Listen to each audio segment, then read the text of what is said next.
I was diabetic. At 29, diabetic. Asthmatic from birth. Impotent at 29. Could not have sex, but was not afraid to talk about it. Because many men have a problem with that.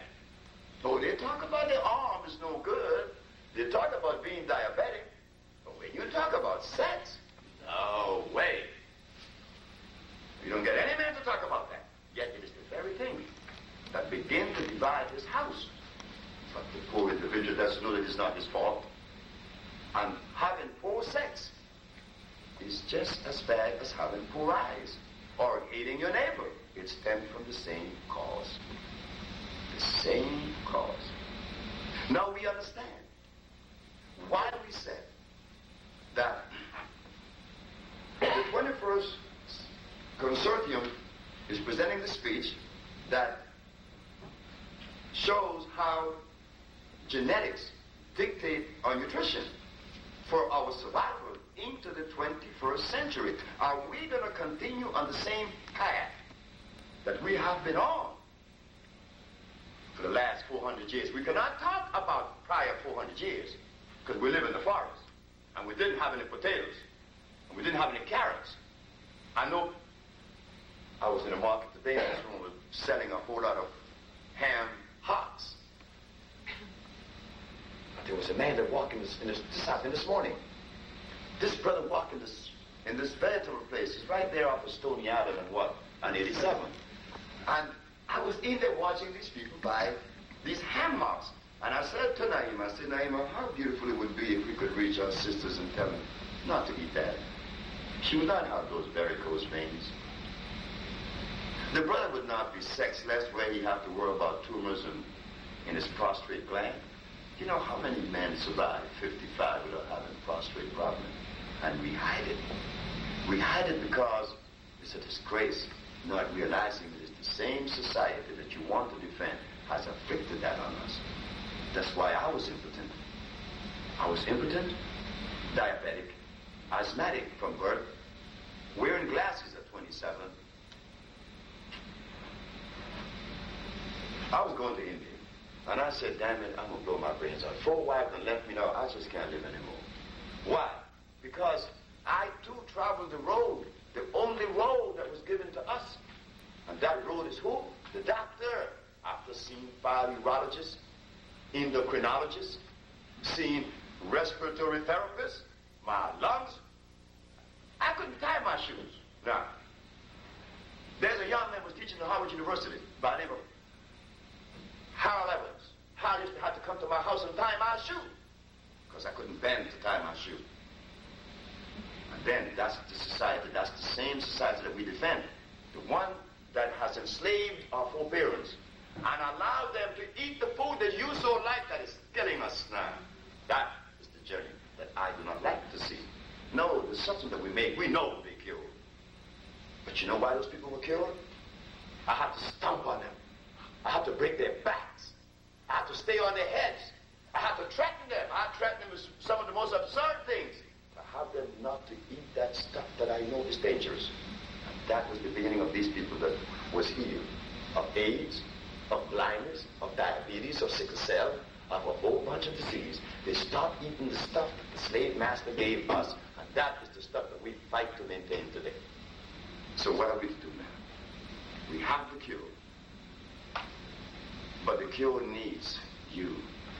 The cure needs you more than it needs me. I have to get on it. Last night someone called. Did you hear someone call last night on the radio? Is someone in here heard the program last night? Did you hear when the gentleman called and said that his aunt or his wife or his grandmother, the grandmother of the lady said that when she took the substance that her pressure went up, her sugar went up, and she was dying, and they had to rush her to the hospital. And I said, I bet the doctors did not do anything. What did he do? Could not do anything. But she used that. And I know it must have affected a lot of people. She just came to me. The man said that she got a treatment. And then she got the second treatment. Why would he accept a second treatment if the first failed? You see, he was telling on himself, but he didn't hear that. And I tried to talk to him nice because he deserved that from me. I know where he lived. That man that called last night was eating meat. You know how I know he was a meat eater?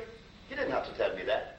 Because if his aunt took the stuff, just for a month since I've been coming to Chicago, she's been seeing the doctors for 20 or 30 years, and he gives me a month to condemn me. If he was not eating meat, you think that he would put more common sense into it? Sure he would have.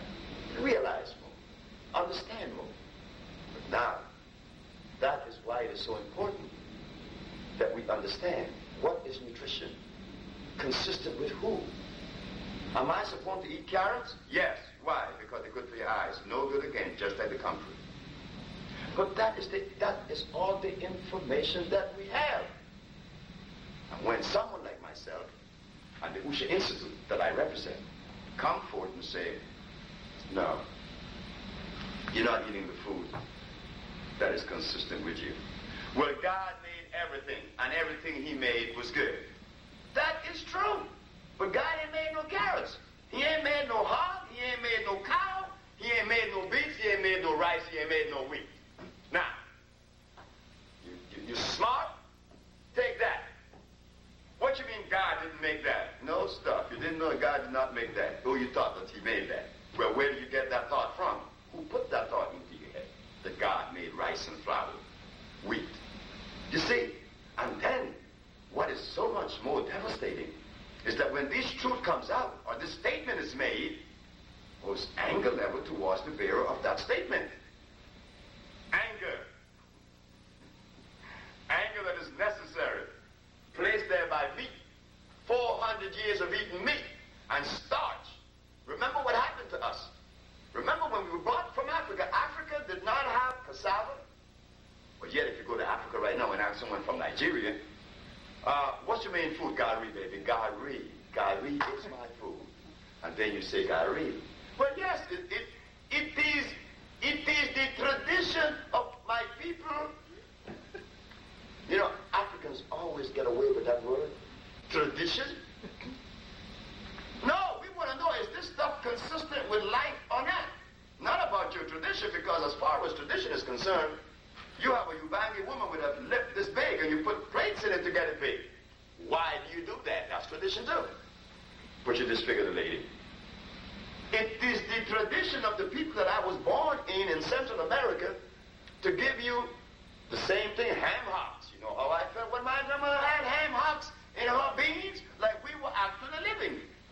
At least we have some meat in the beans. And my grandmother was poisoning her grandson, which was me.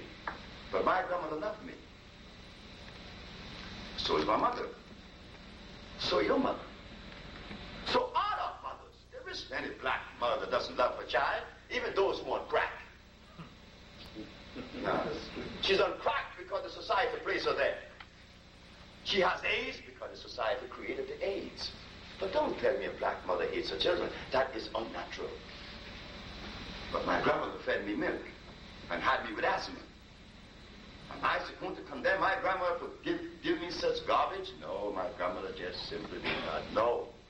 And where did my grandmother get that information from? From the same individual that enslaved her great-grandfathers and mothers. But now the time has come that the information has to be questioned. And we have got to now, we have got to indict the community, the leaders of our community, the physician, the politician, the everybody, because our bodies are sick now. We are sick. We cannot be sicker than what we are now. I mean, look, we're sisters. Now, I was a little boy, 15 years of age and 16, playing with little girls, and older woman in my 20s. I didn't hear anything about fibroid tumors. There may have been cases here or there, but now, you are not going to reach the age of 16 without a fibroid tumor. I don't care who you are. No. And young men, you're not going to escape 30 without a prostate problem. I don't care who you may be. No, you're going to get it.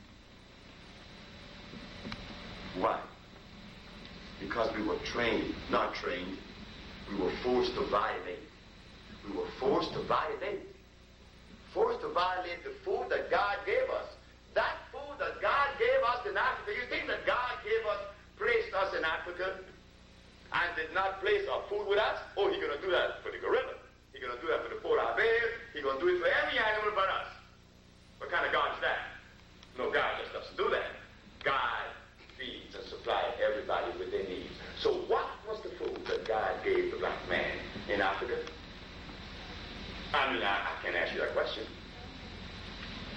Because the answer, again, is the answer I get from the Africans.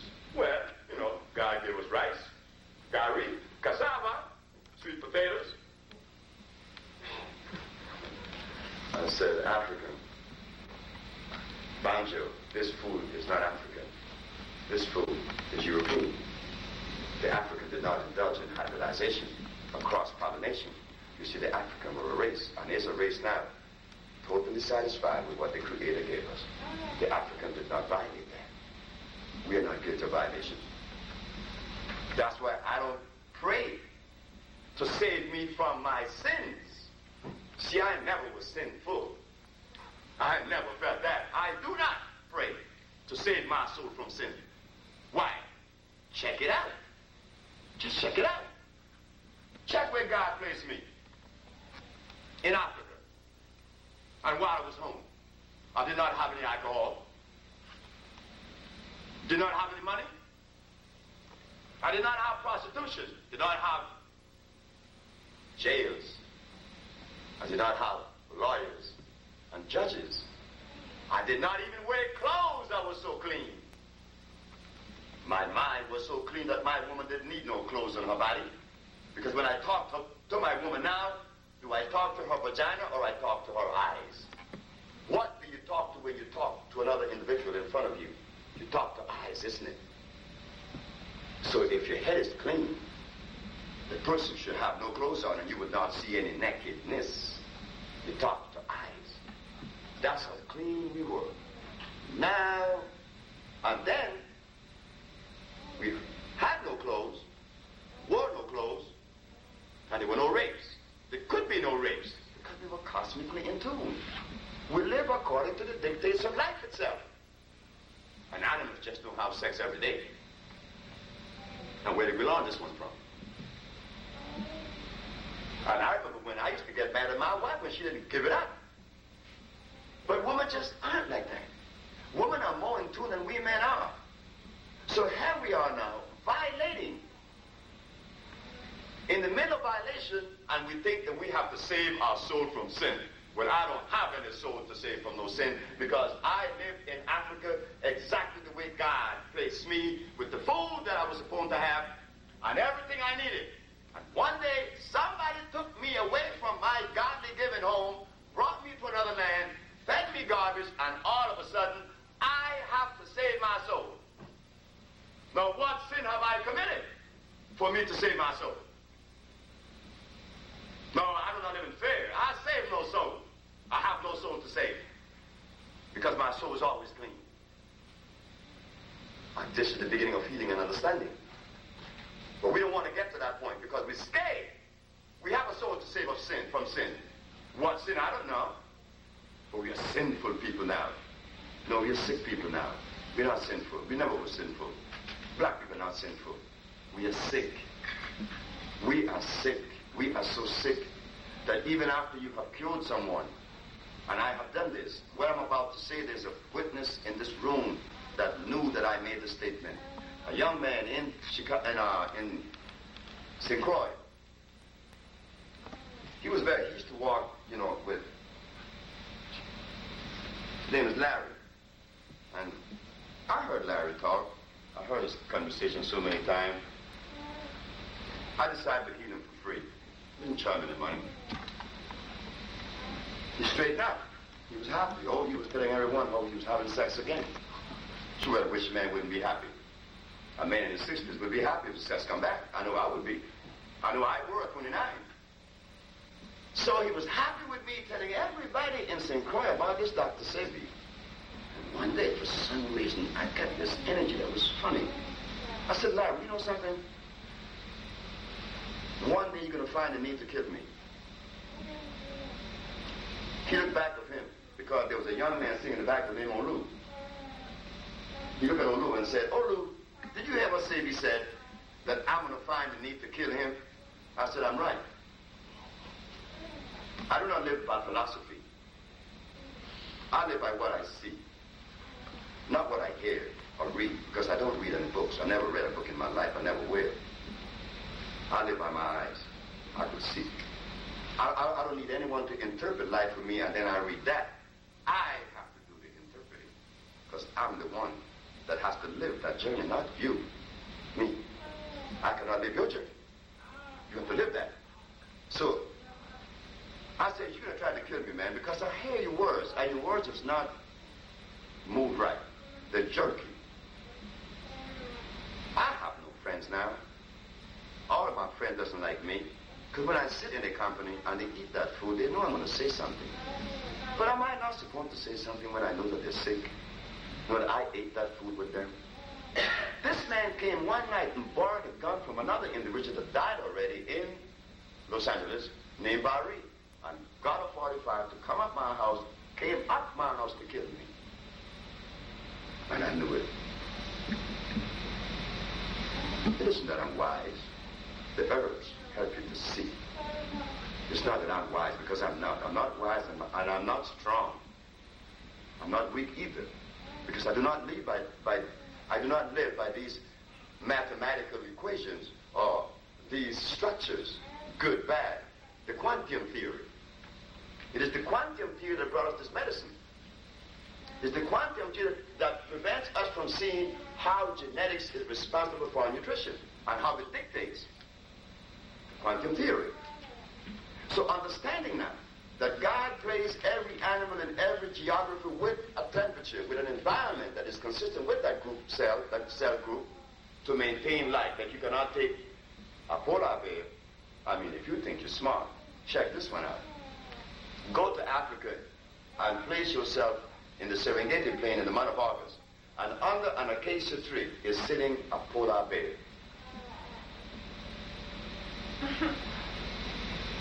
And you look at that, you may get a heart attack, because you know that this is impossible. But why does your senses tell you that this is unnatural to find a polar bear sitting with his leg crossed under an acacia tree in the Serengeti plain in Africa? Why? The senses tell you that this is out of balance. The polar bear belongs where? You see, the senses know that. So we have to put our senses back into all aspects of life to help us to decipher this particular problem that we are faced with, because we are sick. I know we are sick, because I was the sickest of them all. Because my friends, when I told them that I couldn't have sex, I was impotent, man, they said, shit, don't mention that. Why do you do that, man? You don't do that. I said, why? I'm impotent. I want to tell the whole world that I'm impotent, because there may be one dude someplace that could cure this disease. I want him to hear it. But with my brothers who live with the stress that was placed by the quantum theory, he's afraid to say that he's impotent. So now that we're faced with this thing of health, we have to understand the reason why we're sick. Why is it that we're sick? Because why? You're not eating the food that God intended for us to eat. That's all why. Once you begin to go back to that, immediately. And I cannot stand in front of you and tell you that I'm on the bandwagon 50%. No, I'm not, because it would be a lie. I eat the same food, not the same food you eat. No, I do not eat that food now, because I don't eat meat, I don't eat eggs and all the other junk, but I do eat some starch. But now, I have learned to balance that starch with a whole lot of greens, without the fat back. And then there's another one, the water. That God-given substance that most of us dislike, water. The drinking of water to maintain this health. What is necessary to flush the cells? It's absolutely necessary. So we travel a little bit. We don't want to make it too confusing, because sometimes I get carried away and begin to juggle the whole thing around, trying to give you as much as I could possibly can, that you would leave from here with a good understanding. We started saying that medicine began with the Egyptian, but it was given, the credit was given to Hippocrates, the Greek. Then it came all the way down to Claude Gallen in 1729, and there it began to suffer the criticism of the physician, because to see where it wasn't too cool for industry and money. So Bombatus von Hohenheim began to invent these chemical medicines. Bombatus going home in time. That is the man known as Paracelsus. He was the one responsible for making the chemical compounds that you see today. And the poor Dutch, because of his prejudicial feeling toward the black race, he poisoned himself at age 48. He died by his own hands, poisoned with the stuff that he made. But if Bombatus had died all by himself and everything would have changed, it would have been cool. But what happened? The substance that he invented is the same substance given to us today by the physicians. That substance is known as what? Allopathic medicine. It is made out of what? Carcinogens, inorganic compounds. We understand now that it came from the herbs all the way down to these chemicals that are hurting us. They've been hurting us. And I tell you what, every black person in this audience that is about 40 knew that your grandmother knew. Your grandmother knew it now. If you talk to her, you go back to the summer, you see. And she would talk about the herbs. She knew that the chemicals were no good. She knew that, and you knew it too. You know it now. But we handicap, because those who support to replace the allopathic medicine, he come with what? Homeopathic, just as bad. You see? He come with something a little step down, but still not as complementary as it should be. Because his substance now is not carcinogenic, but they are inorganic. There's a difference. There's a big difference.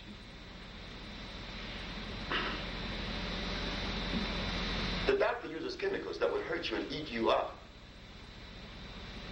The homeopathic doesn't do that. He gives you something that just clogs your system because it doesn't assimilate, because it's not part of you. He uses oxides. The body's not made of an oxide structure. It's made of a phosphate structure. When you burn a body, it burns to ash. It's phosphate. You burn a piece of wood, it burns to ash. Phosphate. So the substance that needs to be used would necessarily be phosphate.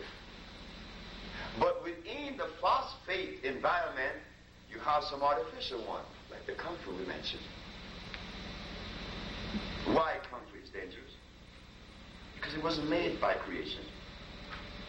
So the healer now cannot use the allopathic nor the homeopathic. He had to use what? The natural. The natural. But now even differentiating between what is natural or unnatural is a problem, because when I gave the speech in New York, the carrots were unnatural. Oh boy. I mean, they threw rotten eggs at me. I couldn't walk the street. They hated me. Brother said, nigger, I thought you were smart. But up until that point, when you said that carrots were artificial, man, I have no respect for you. I said, but you have a right to say that.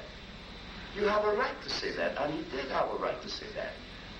Imagine when you only know one perspective. If you only have one perspective, how are we capable of scrutinizing the one perspective? You only have one. You have to have another to make a comparison. Am I right? It's like a husband. You were married twice. You become compared to a man before the one you just didn't have now. Because you had one first. You could tell the difference. But you only have one all your life. You know what another man was like, could be like. And his life, you only had one. Which is good in the case of matrimony. But in the case of this thing we call pathology nutrition, baby, we can't use that now. This one that exists, we have to question, because we know that our health has been dwindling since the slave were brought. When the slave were brought, did you see the fat slaves in those blacks? You don't see no fat slaves. They were black, strong as hell. Now be all kind of shades. They have hybrid us. We are hybrid now. Mixed with white people, weakened down. Now our bodies are sick, and we want to strengthen it again. But we hear a whole bunch of stuff as far as nutrition. So you came here today hoping to hear something better, something different, something different. You want to hear that. Because, we have diets upon diets, and different kinds of diets. We have the Bahamian diet. We have the, they have the Bermudian diet. Now, do you know about that one? The Bermudian diet is out. The base is soybean, the same as the Bahamian. Soybean base, which is going to eat the linings of your reproductive organs out and obstruct your passage in your bronchial tubes because it is artificial. And our brother showed us that. George Washington Carver showed us that he made plastic from soybean. Sure he did. That was one of his inventions. He made plastic from soybeans.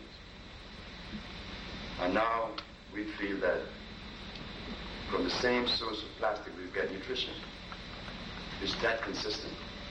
From the same source that you make plastic, you get food? No, something is grossly inconsistent here. Again, but because we did not have the other perspective, we could not see.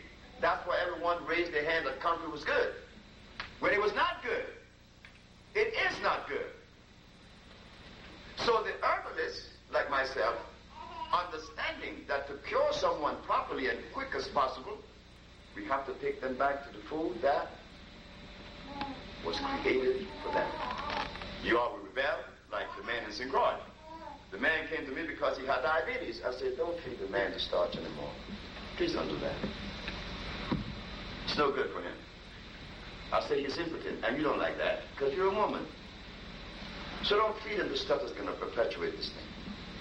I said, put a salad in the stable. I'm going to come and visit you at noon to see how you're going to react. And I was in the back.